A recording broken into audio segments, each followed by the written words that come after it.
My Rival is My Love. Episode 58. Hari ini, gue sengaja ngeluangin waktu buat nemenin Kenzie ke kantor klub laser. Ini adalah momen yang sangat gue tunggu-tunggu. Gue akan menjadi saksi dari sejarah yang bakal Kenzie ukir dalam karir basketnya. Gue pasti akan ingat-ingat hari ini dan gak bakal gue lupakan. Saudara Kenzie Febriansyah, ini berkas kontrak kerja Anda. Silahkan dipelajari dan ditandatangani. Ucap owner klub yang menyodorkan beberapa kertas kepada Kenzie. Kenzie yang duduk di hadapannya menerima. Ia segera memeriksa setiap halaman untuk dipelajari. Sementara gue yang duduk di sebelahnya ngintip. Gue nggak tertarik lihat isinya. Yang pengen gue tahu itu gaji yang dikasih klub buat Kenzie. Kenzie selesai membaca. Ia lalu segera memberi paraf di halaman paling belakang pada kertas yang ia pegang. Ia kemudian mengembalikan berkas yang telah ia tanda tangani kepada owner. Mereka berdua berjabat tangan dan saat itu juga Kenzie telah resmi menjadi bagian dari tim laser.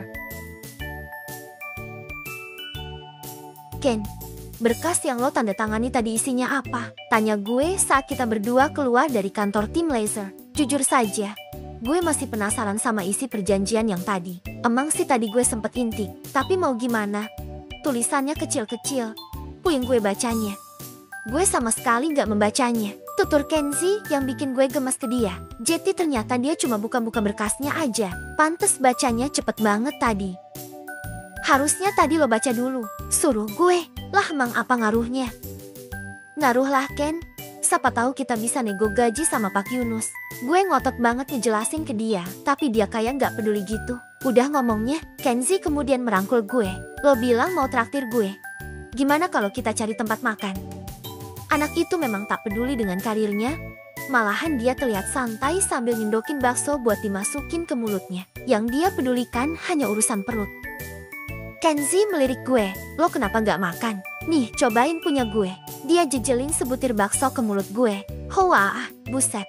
Berapa cabai yang dia masukin? Pedes banget baksonya. Mulut sama lidah gue serasa kebakar gegara makan bakso yang dia berikan. Gue segera minum es jeruk yang ada di meja sampai tinggal es batunya. Lo sengaja ngeracunin gue ya? Tuduh gue. Gue yakin pasti sebelumnya dia udah ngasih banyak sambal. Hahaha, sorry. Gue cuma bercanda. Habisnya lo ngelamun terus. Mikirin apa sih? Mikirin elu, kataku dengan ketus. Jadi lo mikirin gue. Kenzie tersenyum lalu mengusap-usap kepalaku. Baik sekali pacarku ini. Tentu saja. Justru lo itu yang jahat. Seru gue sambil melotot ke dia. Tak berapa lama kemudian, datanglah Kak Zain yang menemui kita. Kak Zain, kataku saat dia tiba. Gimana pertemuan kalian dengan Pak Yunus? Dia nanya lalu ikut duduk di meja yang kita tempati. Lo kenapa tahu gue ada di sini? Kenzie heran. Tentu saja gue tahu. Selama lo bersama Anggi, gue akan selalu tahu keberadaan lo. Jelas Kak Zain. Kenzie akhirnya tahu siapa orang yang memberikan info kepada Kak Zain. Saat itu juga dia langsung melotot ke arahku. Oh Neng, ngapain lo ngasih tahu keberadaan kita? Lah emang kenapa? Protesku. Dengar baik-baik Oneng. Mulai sekarang gue sama sekali gak ngizinin lo buat ngasih tahu ke siapapun tentang keberadaan kita. Ngerti gak lo? Tanya Kenzie geram. Gue kepaksa mengangguk karena dia nyubit kedua pipi gue. Setelahnya, Kak Zain mulai memberikan informasi mengenai pertandingan yang akan Kenzie ikuti bersama tim laser. Dia memberikan nasihat serta motivasi untuk debut pertama Kenzie nanti. Tentu saja Kenzie mengacukannya. Kenzie itu bukan tipikal orang yang mau mendengarkan nasihat orang lain. Setahuku hanya 2 orang yang bisa nasehatin dia. Ya, kedua orang itu tentu saja Mama Widya sama Papa Jonathan. Bergabungnya Kenzie ke klub profesional membuat orang-orang di rumah jadi heboh. Gue seneng sih kalau lihat keluarga ini bahagia. Terutama Mama Widya. Begitu aku ceritain tentang Kenzie yang resmi jadi pemain tim laser, dia langsung girang. Dan hari itu juga Mama Widya sengaja masak banyak makanan untuk merayakan pencapaian anak pertamanya. Anak papa hebat. Sekarang udah jadi atlet. Puji Papa Joe saat memimpin acara makan malam bersama ini. Bener banget, Pak. Dan suatu hari nanti, Kenzie pasti akan mengharumkan nama Indonesia di dunia basket. Sahutku. Kenzie yang duduk di sebelahku mencubit. Kenapa malah lo yang jawab? Keluh Kenzie. Lo kan lagi makan. Jadi gue putuskan untuk mewakilimu, kataku. Gak perlu, bentaknya. Selesai bentak gue, dia noleh ke orang yang ada di depannya. Lo juga? Ngapain ikut makan di sini?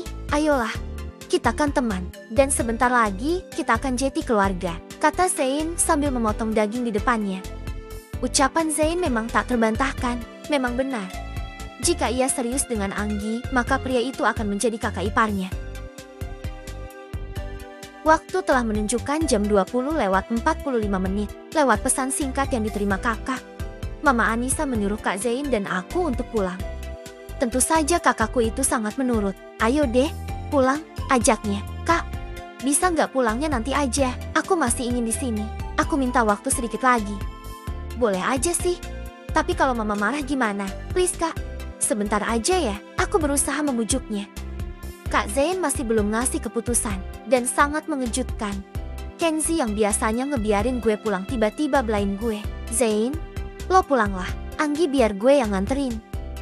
Baiklah, kalau gitu kakak pulang dulu. Ingat jangan malam-malam pulangnya, pesan Kak Zain yang langsung kubalas. Oke kak. Setelah Kak Zain meninggalkan rumah Kenzi, gue segera meninggalkan Kenzi sendirian di teras. Gue ada perlu sama Mama Widya. Jadinya gue tinggalin dia dan masuk ke dalam rumah. Begitu sampai di depan kamarnya, terlihat Mama Widya yang sudah berdiri di depan pintu. Mama sengaja nunggu kedatangan gue. Mama Widya kemudian mengajakku masuk ke kamarnya, lalu menyuruhku untuk duduk sementara ia tengah mengambil sebuah paper bag yang berada di dekat lemari. Tak lama setelahnya, ia menyerahkan barang yang dia ambil ke gue. Seperti yang Anggi minta, Mama udah beli ini. Gue segera memeriksanya, dan ternyata benar isinya sepatu basket dari brand New Era yang sempat gue minta. Makasih Ma, kata gue sambil meluk Mama Widya. Iya, sama-sama sayang, balas Mama Widya. Setelahnya gue segera bawa sepatunya ke kamar gue. Gue simpen terus ngirim chat ke Kenzi. Woi Ken, gue punya sesuatu untukmu. Gue tunggu di kamar. Sekarang. Sesuai rencana, tak lama setelahnya dia mendatangi kamar gue. Mau pulang kapan? Ucap Kenzi yang kini sedang berjalan ke arahku. Lo kok ngusir sih? Sahutku heran. Bukan ngusir, gue cuma mastiin aja. Kenzi kemudian duduk di atas tempat tidur bersama gue. Saat itu gue mulai terus terang ke Kenzi. Gue mau nginep di sini Ken. Lo serius? Kenzi nampak terkejut. Seriuslah, gue udah izin sama Mama Anissa kalau gue mau nginep di sini. Emang dibolehin? Tanya Kenzi kembali. Bolehlah, kan yang ngomong ke Mama Anissa Mama Widya. Untunglah ada Mama Widya, kalau gue sendiri yang bilang, udah pasti gak bakalan dibolehin. Tak berapa lama, gue segera nunjukin hadiah yang telah gue persiapkan ke Kenzi. Ini apa? Tanya Kenzi dengan raut wajah bingung. Buka aja dulu Ken, suruh gue setelah menyerahkan paper bag berisi sepatu itu ke dia. Kenzi segera membukanya. Ia nampak begitu terkejut saat mengetahui isinya. Selama ini gue gak pernah ngasih apa-apa ke lo. Karena itu, gue sengaja beli itu buat lo Ken. Jelas gue. Kenzi masih diam sambil memandangi sepatunya. Dia kayak gak dengerin gue. Tapi biarpun begitu, gue malah seneng lihat dia yang mulai memakai sepatu pemberian gue. Terlihat dengan jelas, senyuman kepuasan yang terpancar dari wajah Kenzi. Sepertinya dia suka. Setelah kedua pasang sepatu itu terpasang di kaki, dengan cepatnya Kenzi memeluk tubuh gue. Harusnya lo gak usah ngasih gue hadiah, ungkap Kenzi sambil mempererat pelukannya. Tak apa Ken, selama ini lo udah baik ke gue. Lo sering traktir gue, sering beliin gue macem-macem. Jadi anggaplah ini balasan dari gue buat lo. Setelah mengatakan itu, Kenzi melepas pelukannya. Dia lalu menyentuh wajah gue dengan lembut. Anggi, gue mau nanya sesuatu ke lo. Nanya apa? Tiba-tiba saja percakapan kita berubah jadi serius. Apa lo bahagia menjadi pacar gue? Gue tersentak kaget dengan pertanyaan itu. Awalnya gue agak ragu untuk mengungkapkannya. Tapi setelah melihat tatapan mata Kenzi, gue akhirnya mulai berani untuk mengatakannya. Jujur ya, selama kita pacaran, gue sering kali merasa kesal ke lo Ken. Gue kesel sama sikap lo yang sering berubah-ubah. Kadang lo baik, perhatian, kadang lo juga galak. Suka marah-marah ke gue. Gue sampai bingung mesti gimana menjawabnya. Seketika wajah Kenzi berubah menjadi datar. Jawaban lo itu terlalu panjang. Jawab aja ya atau tidak. Untuk beberapa saat gue terdiam. Gue sedikit ragu untuk mengatakannya. Anggi, bilang ke gue apa lo bahagia? Kenzi kembali bertanya. Kini ia telah meraih kedua tanganku. Dengan nada terbata, akhirnya gue mengiyakan pertanyaannya. Di waktu yang sama Kenzi kembali memelukku dengan penuh perasaan. Gue juga bahagia bisa memilikimu, kata Kenzi. Ia lalu memegang kedua pipiku. Makasih, Anggi. Gue kembali menerima sebuah kecupan lembut dari Kenzi. Dan untuk ciuman kali ini gue akui gue merasa senang. Dan tak berhenti sampai di situ saja. Kini Kenzi menjadi lebih perhatian ke gue. Dengan lembut Kenzi memakaikan selimut ke badan gue. Lalu menyuruhku untuk segera tidur. Saat Kenzi ingin pergi, gue dengan sigap menahannya. Jangan pergi Ken. Kenzi kembali menatapku. Gue segera menggerakkan badan gue ke pinggir. Please, temenin gue. Kenzi menghela. Kemudian ia membaringkan dirinya di sebelah gue. Lo itu kenapa suka sekali begadang? Gue masih mau ngobrol Ken. Besok paginya di sekolah, Anggi mulai merasa tak enak badan. Ia merasa pusing, mual sampai tubuhnya pun terasa lemas. Akibat hal tersebut, ia mesti beristirahat di UKS hingga kondisinya membaik. Kenzi yang mengetahui keadaan Anggi, saat itu juga ia meluangkan waktu untuk menemani sang pacar di ruang UKS. Lo gak apa-apa? Tanya Kenzi sambil mengusap kepala Anggi dengan lembut. Anggi yang merasakan kehadiran Kenzi segera menggenggam tangan Kenzi dengan erat. Ken, gue takut. Lo takut kenapa? Kenzi merasa khawatir.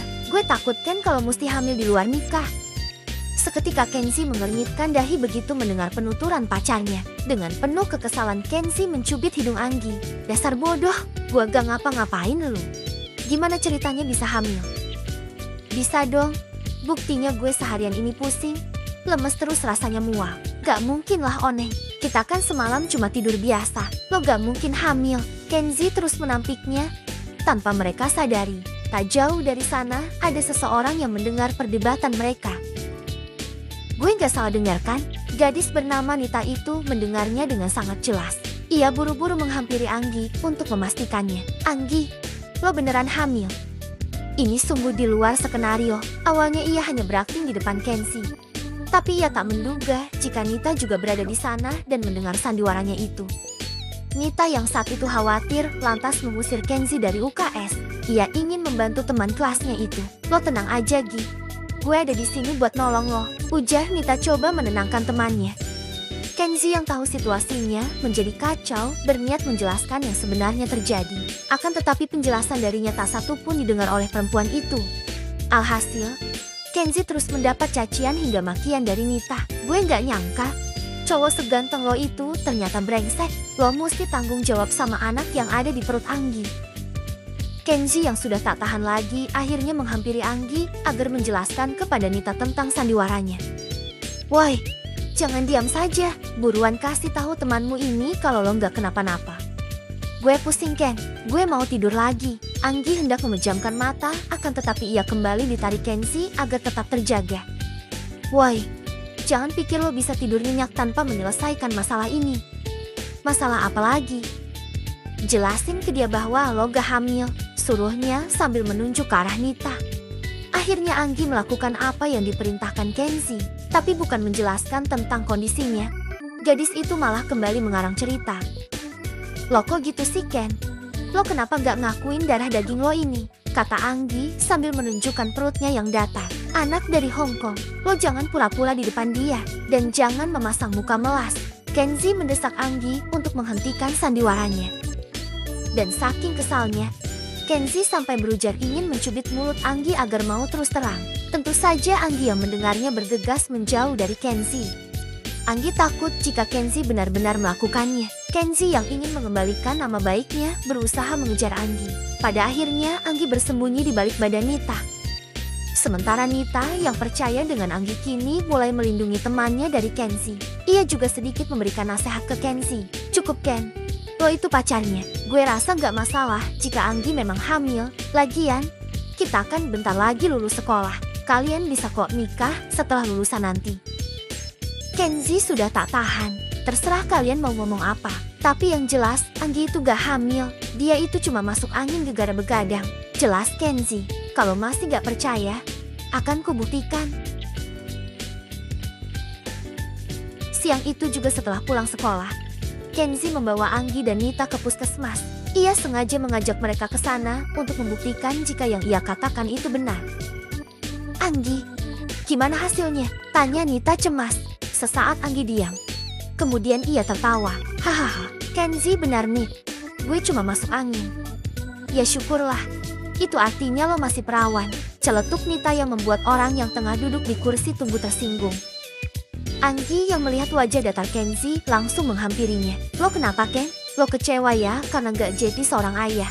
Diam lo, bentak Kenzi kini berdiri. Maaf Ken, gue cuma bercanda. Udahlah, ayo kita pulang. Gue udah muak sama permainan lo yang sama sekali gak lucu ini. Dengan segera Kenzi menarik Anggi dan mengantarkannya pulang. Ken, lo marah ya sama gue? Maaf deh kalau candaan gue kelewatan. Anggi merasa tak enak, sebab sejak dari puskesmas tadi ekspresi wajah Kenzi selalu datar. Sambil melepas helm di kepala Anggi, Kenzi pun akhirnya bicara. Lo berharap banget ya punya anak dari gue? Enggak kok, gue cuma bercanda. Tiba-tiba Kenzi tersenyum di depan Anggi. Udahlah, gak usah bahas ini lagi. Lebih baik lo masuk rumah terus istirahat. Baiklah, tapi gue masih lemas Ken. Kenzi yang tahu maksud dari kekasihnya menghela nafas. Kemudian ia segera menggendong tubuh Anggi. Saat memasuki rumah, Anissa yang melihat putrinya digendong segera menegur. Kak Anggi ngapain digendong-gendong sama Kenzi?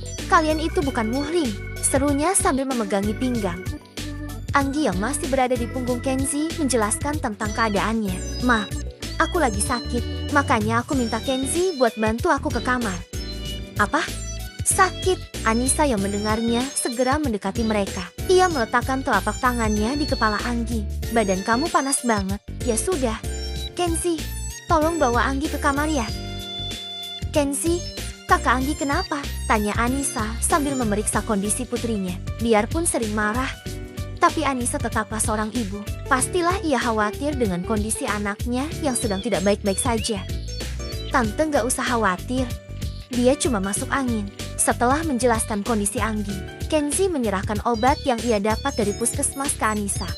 Setelahnya Kenzi pamit karena tak ingin mengganggu istirahat Anggi. Sebelum pergi, ia meninggalkan pesan untuk kekasihnya. Oneng, gue pulang, lo istirahat. Jangan lupa obatnya diminum. Anggi mengangguk mengerti dan melakukan apa yang pria itu perintahkan. Siang itu, Rafa yang baru pulang sekolah terkejut saat ibunya memberitahu jika kakaknya sakit. Ia bergegas ke kamar untuk memastikannya. Kakak, kamu beneran sakit? Tanya Rafa. Sementara Anggi yang masih terlelap sama sekali tak memberikan respon. Hal itu membuat adik tirinya itu berprasangka buruk. Kak Anggi, kakak belum mati kan? Sekuat tenaga Rafa menggoyang-goyangkan tubuh Anggi hingga terbangun. Syukurlah, Kak Anggi masih hidup, ujarnya lalu memeluk Anggi dengan erat. Apa maksudmu? Masih hidup? Lo ngarep gue mati? Sahut Anggi ketus. Habisnya kakak susah banget dibangunin. Aku pikir kakak meninggoy, celetuk Rafa. Anggi yang mendengarnya geram dan langsung menjewer telinga adiknya. Rafa, jangan bicara sembarangan tentangku. Kakakmu ini masih sehat walafiat. Iya maaf kak. Setelah pertengkaran kecil itu, Anggi kembali berbaring dan memejamkan mata. Akan tetapi, kali ini suasananya tak setenang yang tadi. Samar-samar Anggi melihat Rafa yang tengah bicara dengan ponselnya. Memang, adiknya itu sangatlah berisik dan mengganggu istirahatnya. Belum cukup dengan yang tadi, sekarang malah bikin kegaduhan. Guys, kakakku sedang sakit nih. Bantu doainnya biar dia cepat sembuh. Dan jangan lupa kasih giftnya, ucap Rafa yang sedang melakukan live streaming. Anggi yang melihatnya menjadi kesal. Kemudian melempar guling untuk mengusir Rafa dari kamar. Pergi loh, dasar adik durhaka. Udah tahu kakaknya sakit malah dibikin konten.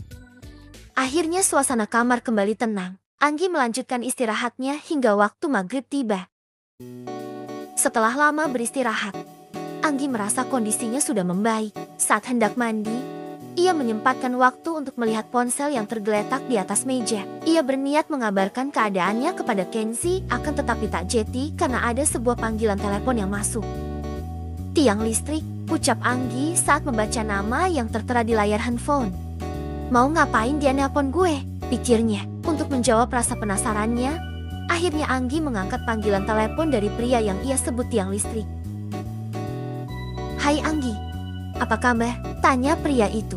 Sebenarnya Anggi malas meladeni orang ini, tapi ia sudah terlanjur mengangkatnya. "Nicole, ada apa nelpon?" tanya Anggi yang langsung to the point. "Anggi, aku kangen sama kamu. Apakah kamu juga kangen?" "Enggak," jawab Anggi singkat. "Haha, seperti biasa kamu ini jujur sekali ya. Udahlah, gak usah muter-muter, cepetan ngomong. Ada perlu apa nelpon gue?" desak Anggi. Ia sangat muak dengan gombalan yang Nicholas lakukan kepadanya. "Sabar dong Anggi, gue cuma mau janjian ketemu," ujar Nicholas. Janjian? Sama siapa?" Anggi kaget. "Sama kamulah." "Sama siapa lagi?" tegas Nicholas. Anggi hendak menolak ajakannya, namun belum juga selesai bicara. Ucapannya terpotong oleh Nicholas yang kekeh mengajaknya. "Kamu tunggu aja. Besok aku akan menjemputmu." Di detik itu juga Nicholas menutup panggilan teleponnya. "Ya dimatiin," gumam Anggi kesal. Padahal ia belum memberitahu alamat rumah barunya. Masa bodoh? Biarin aja, biar dia kesasar. Sorry guys, ceritanya bersambung.